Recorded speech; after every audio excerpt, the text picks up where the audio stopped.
Hola, muy bienvenidos a todos y a todas. En primer lugar, quiero presentarme. Mi nombre es Leonel González. Actualmente soy el coordinador del área de capacitación del Centro de Estudios de Justicia de las Américas y me ha tocado intervenir en algunos procesos de reforma a la justicia penal precisamente desde la perspectiva de lo que significa la enseñanza jurídica en estos nuevos escenarios en materia penal. Estaré a cargo de este primer módulo de la diplomatura dirigida al Ministerio Público Fiscal de La Rioja, en donde tendremos como objetivo central dar cuenta de la función de la capacitación judicial en contextos de reforma procesal penal y de las implicancias de un nuevo modelo de justicia penal para los operadores, principalmente para quienes se desempeñan en las fiscalías. Entendemos nosotros que un sistema de justicia penal estructurado por audiencias exige una nueva forma de abordar la enseñanza de los operadores, que nada tiene que ver con los métodos tradicionales de capacitación vinculados a los sistemas inquisitivos escritos, que tienen un sistema de incentivos para capacitarse absolutamente diferente al del nuevo sistema. Me gustaría, sin perjuicio de ello, partir con una idea general pero necesaria y que tiene que ver con nuestra visión sobre la capacitación en ámbitos judiciales. Nosotros concebimos que la capacitación en estos escenarios comprende mucho más que la entrega de conocimientos o habilidades. Entendemos que significa un instrumento muy potente para ayudar a conducir el proceso de cambio y posibilitar que los nuevos actores asuman sus roles y estén en permanentes condiciones de enfrentar los nuevos desafíos que impone un sistema de carácter acusatorio. Esto entonces nos permite reinterpretar desde el inicio cuáles son las bondades y los límites que tiene la enseñanza jurídica, que en nuestra experiencia comparada en América Latina nos ha demostrado tener una visión muy limitada sobre lo que significa, tradicionalmente vinculado con el dictado de cursos presenciales o virtuales. La intención entonces de este primer módulo es discutir y poner en debate en la instancia de foro la agenda de capacitación que en términos ideales debería enfrentar un Ministerio Público Fiscal, en este caso el Ministerio Público Fiscal de la provincia de La Rioja, en Argentina, que pretenda adecuarse a las exigencias y a las complejidades que tiene un sistema por audiencias. Como todo progreso en materia de enseñanza, no solamente en materia judicial, esta capacitación demanda un carácter incremental que atienda, en primer lugar, los aspectos más simples y estructurales y de qué manera progresiva se vayan abordando aquellos que impliquen una mayor complejidad y que impliquen también una mayor profundidad u otros niveles de detalle. ¿Cuáles son entonces, en nuestro entendimiento, los elementos que integran una agenda de capacitación vinculada o dirigida, mejor dicho, solamente para el Ministerio Público Fiscal en el contexto de una reforma en materia penal? Un primer elemento, creemos, que debiese ser abordado en un programa de capacitación está vinculado a la asunción del rol y a las nuevas responsabilidades que los fiscales tienen en estos nuevos sistemas de justicia. Siempre hemos afirmado nosotros y creemos que la primera tarea básica de un ministerio público debe ser la del posicionamiento institucional. Las fiscalías de Argentina en particular y de América Latina en general provienen de una situación de extrema debilidad o directamente de inexistencia. En esto nosotros podemos mencionar dos casos muy paradigmáticos, el de Chile, en donde en 1927 se suprimió la figura del promotor fiscal y desde 1927 hacia el año 2000 no existió esta figura institucional en el sistema chileno, sino que recién a partir del año 2000, cuando se implementó el nuevo Código de Procedimiento Penal, fue en el marco en el cual se creó la ley orgánica del Ministerio Público y comenzó a funcionar dentro del sistema acusatorio. Y el otro caso, también muy paradigmático, vinculado ya a la debilidad de los recursos humanos y materiales, tiene que ver con la situación de Guatemala, en donde a partir del año 1992 se sancionó un nuevo Código Procesal Penal que entró en vigencia en 1994, pero que en 1991 solo tenía un total de 24 fiscales en todo el país para aproximadamente 9 millones de habitantes, que era el número que en ese momento tenía Guatemala. Con lo cual, simplemente para graficar cuál ha sido la situación histórica en América Latina, nosotros advertimos a partir de ciertos casos que son gráficos pero que no se agotan en sí mismos, como el de Guatemala y el de Chile, en donde la situación entonces era de extrema debilidad, de muy bajos recursos materiales o humanos, o derechamente no existía la figura del Ministerio Público y se comenzaba a trabajar en un nuevo sistema de justicia penal con nuevos actores que nunca habían existido. También es cierto que hay otras realidades en donde el Ministerio Público existe, como por ejemplo en el caso de la justicia federal en Argentina, en donde la Procuración General de la Nación ya tiene más de 20 años de existencia y ahora los nuevos desafíos le exigen tener que adecuarse a un sistema acusatorio, como también sucede en otros países, como la situación del Brasil, en donde se tiene un código vigente de 1941, un código mixto muy parecido al federal de Argentina, y que el Ministerio Público, con una tradición de muchos años, debe entonces comenzar a trabajar y estructurarse de manera distinta para poder adecuarse al nuevo sistema. Sin perjuicio de esta realidad, lo cierto es que las nuevas responsabilidades del Ministerio Público, vinculadas a la Dirección General de las Investigaciones en un nuevo procedimiento penal, lo colocan en una posición de fuerte visibilidad y de responsabilidad ante las nuevas exigencias que le impone el modelo acusatorio. Por ejemplo, en materia de recolección de la información de la investigación de un caso, que supone un reposicionamiento tanto frente a la comunidad en la explicación de esa Dirección General de la Investigación, como al mismo tiempo frente a las entidades del Estado con las cuales tiene que ir colaborando y tiene que ir construyendo el caso en la medida que sea necesario producir información que esas entidades estatales deban proporcionar. ¿Cuál es entonces la estrategia de capacitación que debiese enfrentarse ante este primer elemento? Nosotros creemos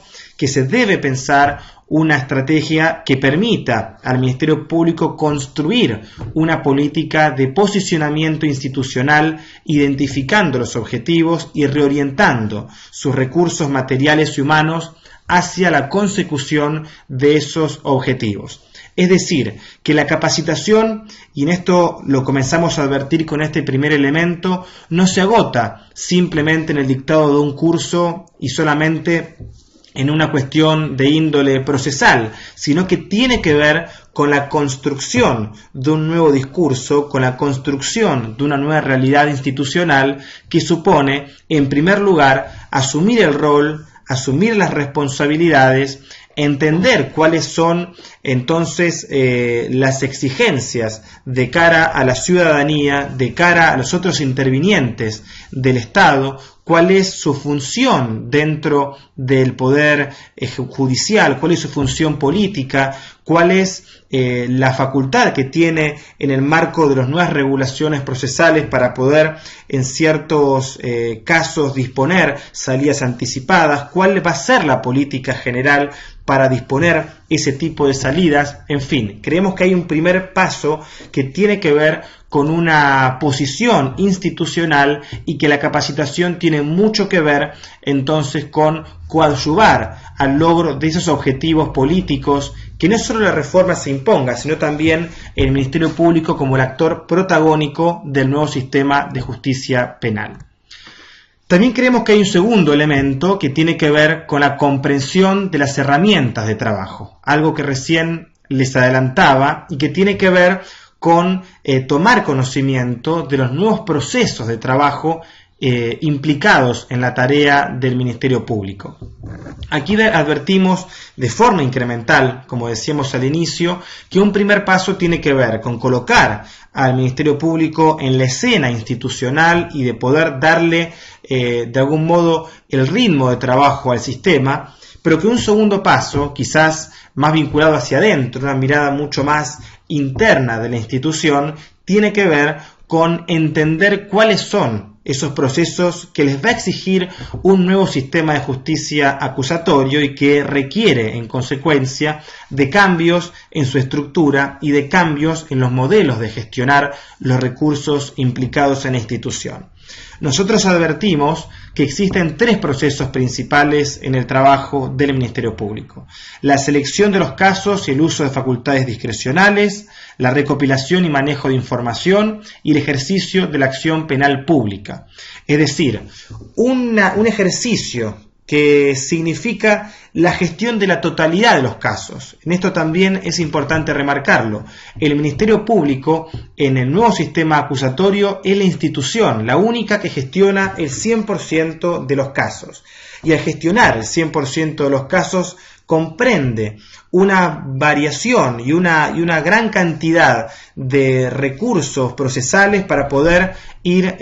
definiendo en cada caso cuál es la mejor salida, cuál es la que se adecúa mejor a cada uno de esos casos. Con lo cual exige por parte del Ministerio Público poder identificar cuáles son aquellos casos en los que se van a aplicar facultades discrecionales, cuáles son los casos en los que se va a recopilar información y en definitiva se está pensando en la etapa de juicio, y finalmente en aquellos en los cuales se va a ejercer la acción penal pública. Entonces nosotros creemos que una agenda de capacitación debe entender que hay nuevos procesos de trabajo en los ministerios públicos. También hay algunos secundarios, como la atención a víctimas y testigos o la coordinación con las fuerzas de seguridad, que también significan una tarea muy grande por parte del Ministerio Público. Por ejemplo, en materia de atención a víctimas y testigos significa poder entender cuáles son las mejores instalaciones para poder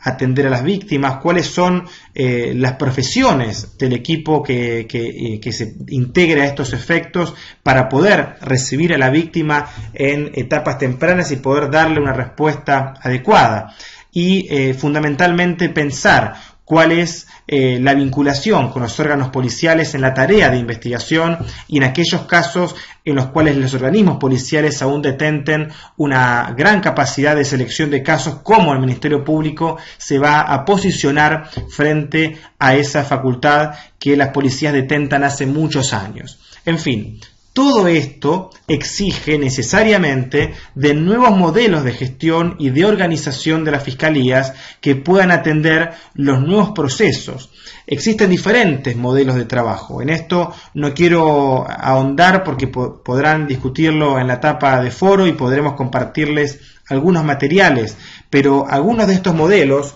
que pueden comprender estos nuevos procesos tienen que ver con la organización por categorías de delitos, por organización territorial, por el flujo del proceso. Es decir, hay diferentes modelos de gestión que pueden recibir y pueden de algún modo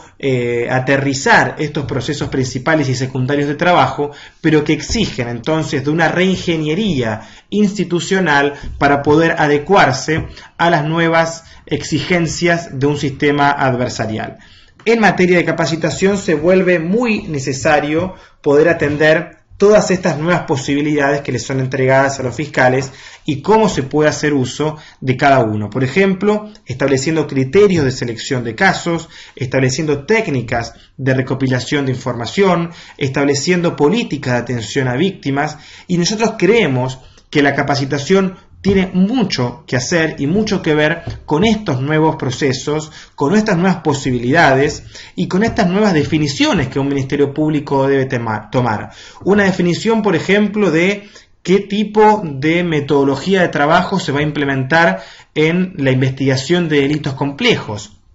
O, por ejemplo, qué criterios se aplicará para decidir si un caso se envía a una salida alternativa o a la investigación pensando en la etapa de juicio. La capacitación tiene que ver no solo con la transmisión de conocimiento, sino también con la generación de un discurso, con la generación de una plataforma de trabajo, que es algo que vamos a ver sobre el final de esta presentación, pero sí queremos ir insistiendo mucho en esta idea, en que la capacitación no es transmitir conocimientos, no es solamente transmitir ideas, sino que precisamente, como dice Don Finkel, un profesor estadounidense, la capacitación tiene mucho más que ver con la proactividad del participante y con aprender a dar clase con la boca más cerrada, como dice este profesor estadounidense, es decir, darle el protagonismo al alumno, entendido el alumno como un actor clave en el proceso de implementación de una reforma y como un actor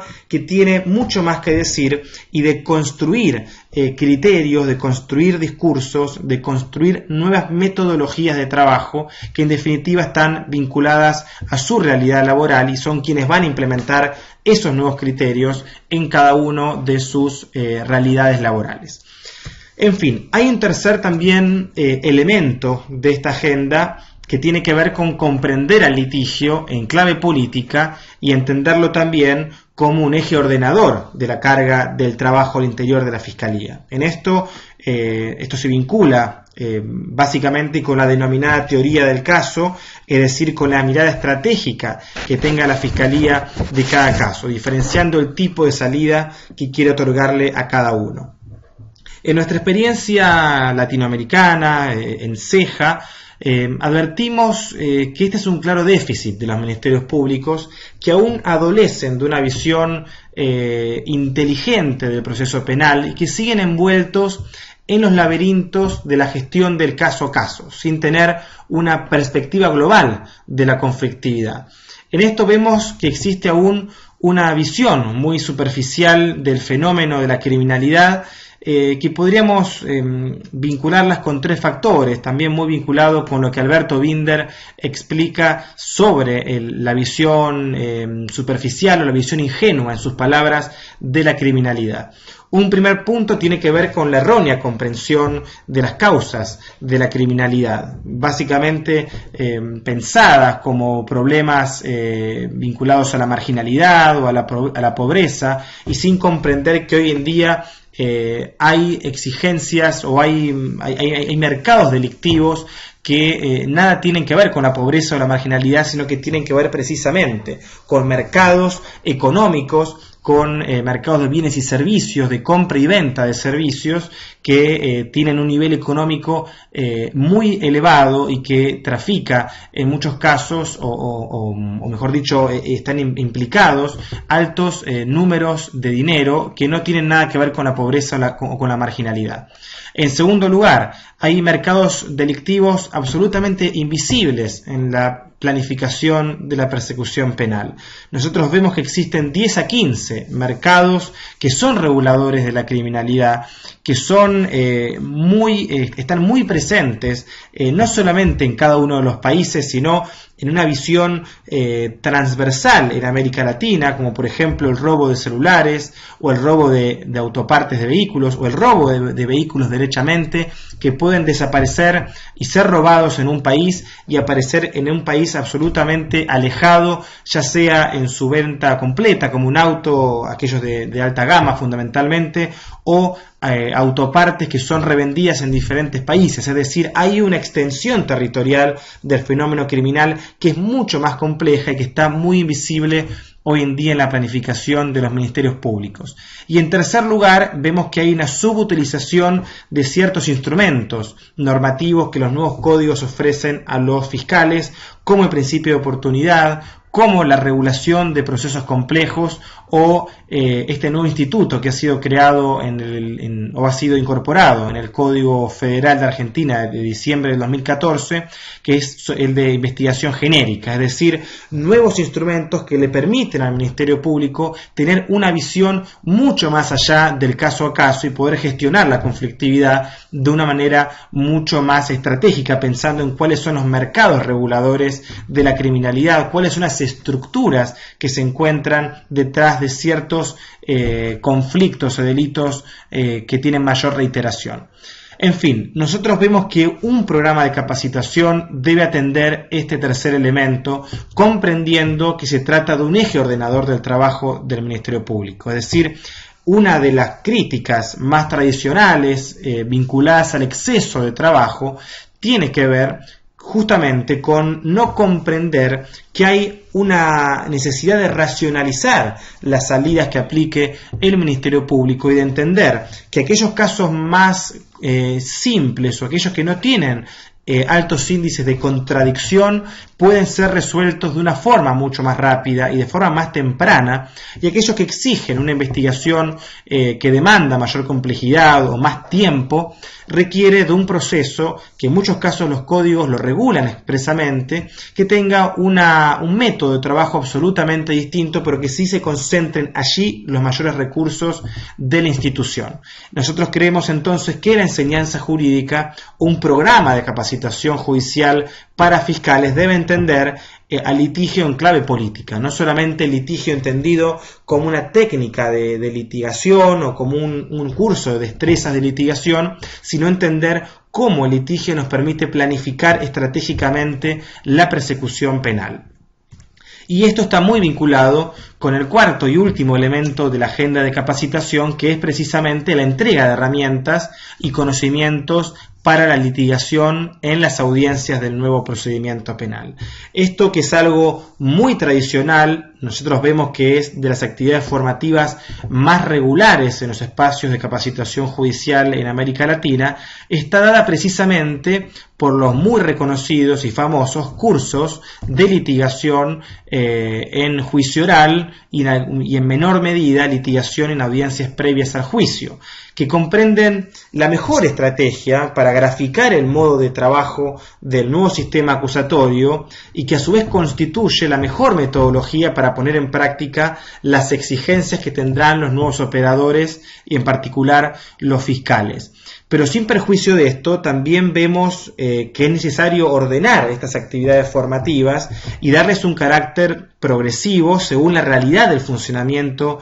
del sistema de justicia penal. Es así que entendemos adecuado trabajar en la lectura del Código Procesal Penal en clave de oralidad y en consecuencia diseñar actividades de capacitación vinculadas a la progresividad de las audiencias del proceso penal. Algunas de ellas estarían dadas, por ejemplo, por la audiencia de formulación de cargos o formalización de la investigación, audiencia de medida cautelar, audiencia de suspensión del juicio a prueba, la audiencia de etapa intermedia, que en mi opinión es la audiencia central de la etapa de investigación, y luego sí la etapa de juicio oral, la litigación del juicio oral, y la etapa de recursos, una etapa que ha sido mayormente olvidada en los procesos de capacitación, que tiene que ver con cómo litigar un recurso en las cortes de apelaciones o en las cámaras de apelaciones que cada sistema tenga, pero sí es necesario colocar la capacitación en litigación en esta clave, es decir,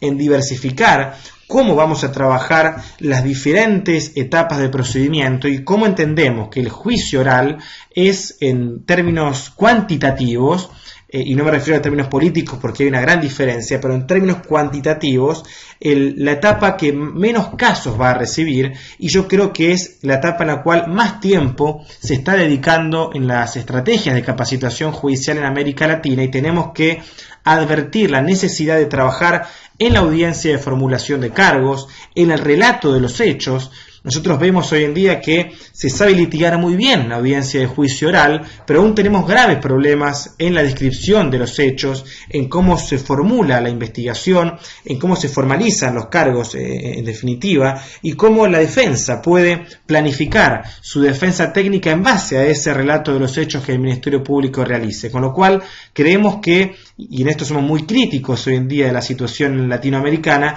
que debemos comenzar a repensar la litigación no solamente para la etapa de juicio, sino fundamentalmente para el resto del escenario procesal, que tiene que ver con un conjunto de audiencias quizás de mayor importancia en términos de la respuesta que se le va a dar al imputado y a la víctima en las etapas previas al juicio.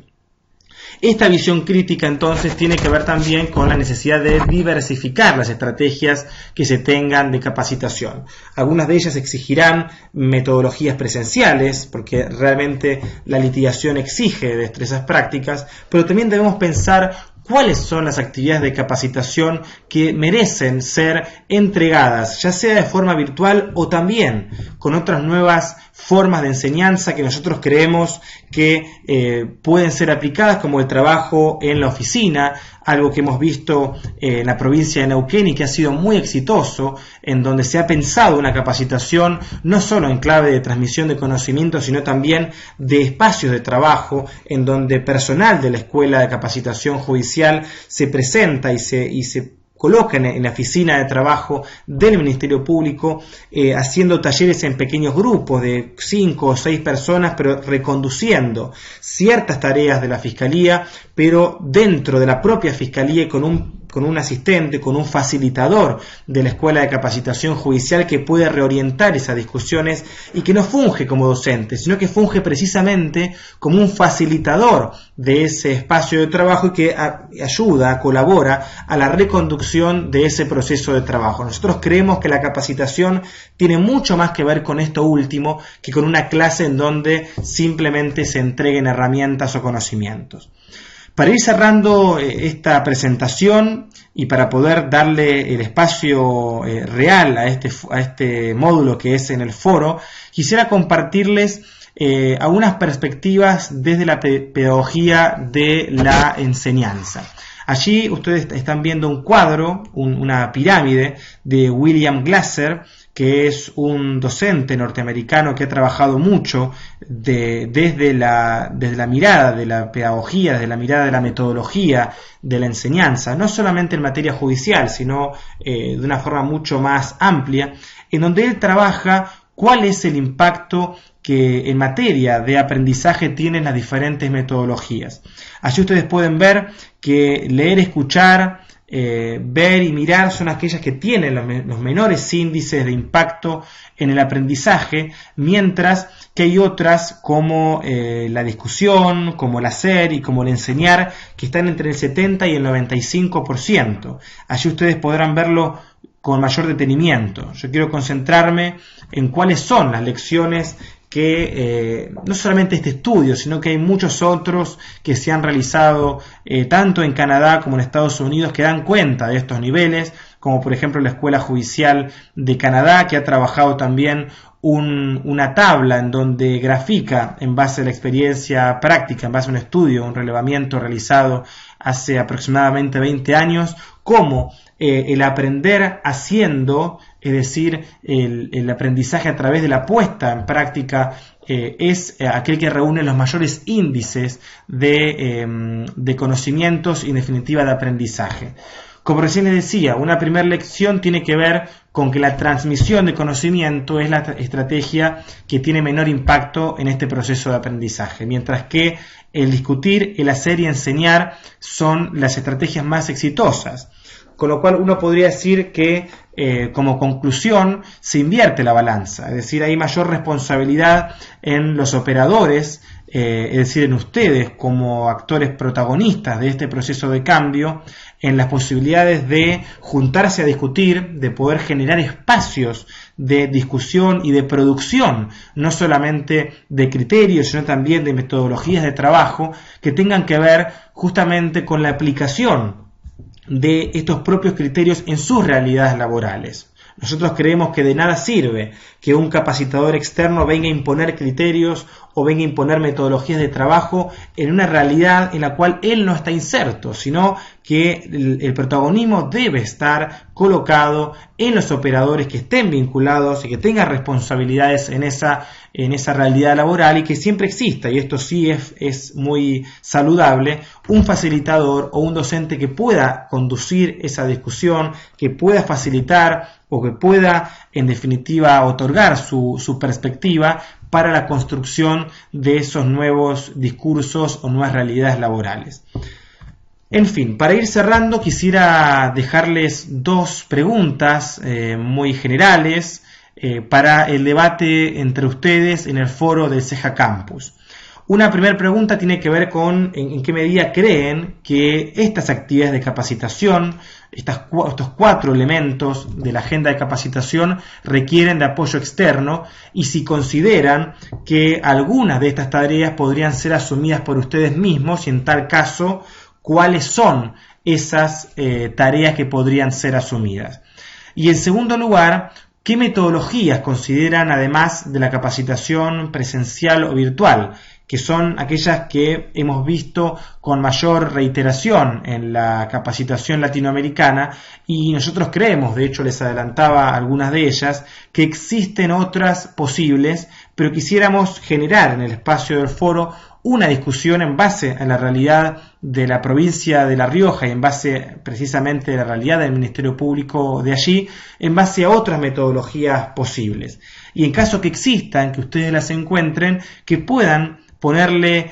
nombre y apellido a los requerimientos que harían falta para poder ponerlas en práctica. Muy bien, espero que esta intervención haya sido de utilidad, que podamos dar inicio a esta fase virtual del diplomado,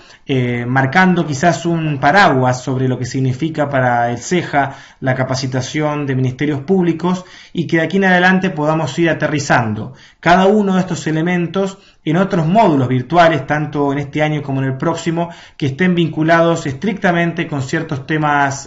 críticos o problemáticos de lo que significa el trabajo de un ministerio público y que para ello contaremos con la experiencia de otros países, con docentes y con fiscales de los ministerios públicos de Guatemala, de Chile, de Colombia y otros tantos que estarán sumándose a esta capacitación virtual. Con lo cual los entusiasmamos a que puedan seguir vinculados a la plataforma, que puedan escribirnos si tienen alguna duda, que puedan solicitarnos material si es que hacen falta para poder ir avanzando o profundizando en ciertas discusiones. Les mando un fuerte abrazo, estamos en contacto y muchas gracias para todos.